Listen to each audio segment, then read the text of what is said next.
Muito obrigada, querida presidenta Tia Ju, deputado Luiz Paulo, feliz Páscoa, que a gente se renove, porque é tempo de renovação. E aí a Páscoa é vida, mas também é justiça. E eu queria aqui fazer uma justiça. O deputado Marcelo Freixo, que foi aqui caluniado, ele fez um trabalho muito importante para essa casa e para o Rio de Janeiro, que foi a CPI das milícias, onde o Marcelo Freixo apresentou, ali junto com outros deputados, que uma máfia como essa teria que ter seu braço bélico, né, o seu braço econômico e político quebrado. Então aqui nessa casa ele fez um trabalho primoroso, importante, para que a gente parasse de achar que milícia é um mal menor. As comunidades e favelas e periferias do Rio de Janeiro hoje, que vive subjugada sobre esses grupos, sabe bem do que eu estou falando. Sabe bem o que é ter 2 prédios, 2 edifícios caídos em cima de corpos de pessoas que tiveram ali a ação direta da milícia. Enfim, é um trabalho que o Freixo fez aqui nessa casa e que todos que falam hoje e tecem ilações sobre a conduta do Marcelo Freixo deveria repensar. Afinal, foi esse que construiu todo um debate com relação à violência que representa as milícias, porque milícia é máfia.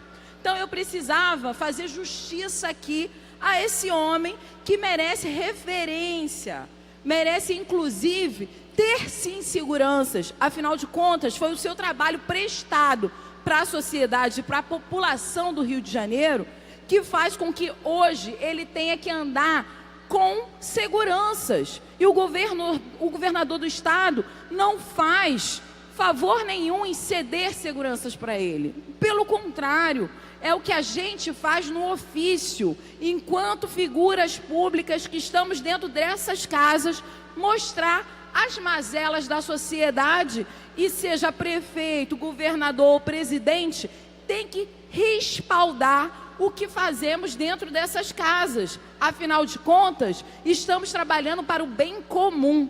Isso é muito importante. Importante trazer aqui esse debate, porque Marcelo Freixo, por vezes, é caluniado aqui mesmo nesse plenário, que dispensa todo o trabalho que ele fez. Foram indiciados cerca de 250 milicianos que pagaram e que hoje a gente vê que ainda é um problema para o Rio de Janeiro. Agora eu quero ver quem é que vai querer combater esse problema, né? E é muito difícil. Vejo aqui, você vê o pacote anticrime do Moro e não tem ali apontado um combate à milícia. Você vê o pacote apresentado pelo governador Witzel e não tem o seu trabalho, as suas propostas de políticas públicas para combater a milícia. Então é muito sério que nessa casa se negligencie isso e se questione, inclusive, a segurança dada pelo Estado. Afinal de contas, Freixo é sim uma figura pública, um deputado federal que merece ter a sua segurança resguardada pelo serviço que presta e prestou para o Rio de Janeiro.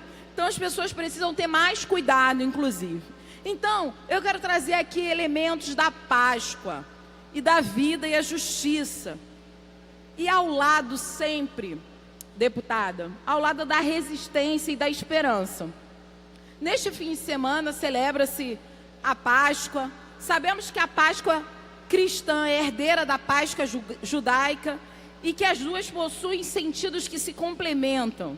As duas nos faz lembrar da mesma convocação à reflexão e o compromisso com a vida. A Páscoa judaica fala da passagem até chegar em uma tradução literal hebraico que é Pesach, e que no grego se torna Páscoa, até o nosso Páscoa. Ela celebra a travessia do povo hebreu pelo deserto, em direção a uma terra de liberdade. Ela celebra o sentido mais profundo da Páscoa para os judeus, é lembrar que eles viviam uma condição de opressão, de escravidão no Egito, e eles foram libertos. Mais do que celebrar a Páscoa anualmente, os judeus deveriam fazer memória de que um povo que experimentou o sofrimento da escravidão, da violência, da tortura, da exploração no trabalho, da expropriação de suas terras pelos poderosos, não deveria nunca repetir estas mesmas injustiças. Então, celebrar a Páscoa era, ao contrário, denunciar essas injustiças, confrontar os que diziam amar a Deus e falar em seu nome, mas com suas práticas justificavam violências, exploração, celebravam a prisão e ainda hoje celebram não só a prisão, mas muitos celebram a morte. Era repreender aqueles que entre o povo hostilizavam ou criavam dificuldade para os imigrantes e os estrangeiros. Afinal, nada mais contraditório do que um povo que foi tratado como escravo em terra estrangeira negar solidariedade e acolhida a imigrantes e estrangeiros. Por outro lado, a Páscoa cristã compreende o mesmo sentido de passagem, mas agora esta passagem é sobretudo da morte para a vida. Aqui o ápice da Páscoa é a ressurreição. E a ressurreição é tratada como vitória de Deus, de Jesus sobre a morte, a qual ele foi submetido na cruz. O sentido cristão da Páscoa deveria ser evocado agora, para denunciar todas as forças que apelam para a violência, o discurso de ódio, a banalização da morte e o louvor inadequado às armas. A ressurreição de Jesus, sentido máximo desta data religiosa, indica que Deus estava dizendo que a morte não tem a última palavra. Ela indica que Jesus, esse mesmo humilhado, torturado e assassinado, venceu a estrutura da morte com a vida. A cruz foi instrumento da morte. A cruz foi instrumento da tortura. A cruz foi o recurso usado por aqueles que têm a violência como única saída para manter o controle social. Única política pública possível para aqueles que estão fora do formato do cidadão de bem, ou melhor, o cidadão de bens. A cruz é o símbolo de tudo que coopera com a morte. Em qualquer um dos livros dos 4 evangelhos, que são citados a todo momento, porque quem diz que Deus está acima de tudo e de todos, Jesus nunca coopera com a morte. Os evangelhos, ao contrário, provam que Deus não enfrenta a morte com morte. Deus responde à morte com a ressurreição. E a ressurreição é a vida. Ressurreição é a esperança de que todos e todas podem ser e precisam ter a chance de ser transformados. A ressurreição é solidariedade de Deus com os que experimentam a morte. Esta mesma solidariedade, senhora deputada, e sensibilidade parece ter desaparecido dos corações daqueles que dizem colocar Deus acima de todos. Um homem negro, um pai, um esposo, é assassinado com 80 tiros e a frieza dos chefes dos executivos, tanto estadual quanto federal, não os permite emitir uma única palavra de alento e solidariedade a essas famílias que foram destroçadas. Isso é negar a Páscoa.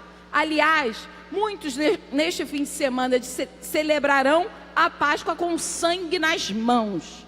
Ou seja, muitos nesse fim de semana celebrarão a Páscoa com as mãos sujas de sangue. A defesa intransigência do recurso às armas, a defesa irresponsável da tortura, da agressividade nas palavras para desqualificar e desestabilizar adversários no parlamento, a gente vê isso aqui o tempo inteiro, e na sociedade, é a negação da ressurreição e da Páscoa.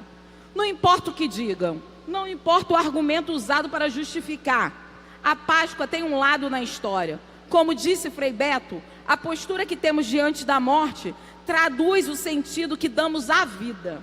Se a morte de alguém, seja quem for, em que condição for, é celebrada ou é desejada, o sentido da Páscoa se foi. E a ressurreição de Jesus já não diz mais nada além de uma historinha que lembramos uma vez por ano. Portanto, ambos os sentidos, judaico e cristão, deveriam ao mesmo tempo nos inspirar e provocar. Em momentos como os que vivenciamos hoje no Rio, no país, nessas casas legislativas, o sentido judaico da passagem, a travessia da escravidão e exploração para a liberdade, deveria nos despertar para um compromisso de maior sensibilidade com a liberdade e o cuidado. O sentido cristão da passagem da morte para a vida, ou seja, da ressurreição, deveria nos tornar menos tolerantes e razoáveis com as desumanidades impostas pelas violências e mais cooperadores de esperança. Então a Páscoa, sem dúvida nenhuma, é a celebração da ressurreição, mas é a ressurreição da vida, da justiça, onde a resistência com esperança não vai ser vencida pelo ódio constante e pela arminha em punho. Vamos que vamos, muito obrigada. Feliz Páscoa, senhora querida deputada.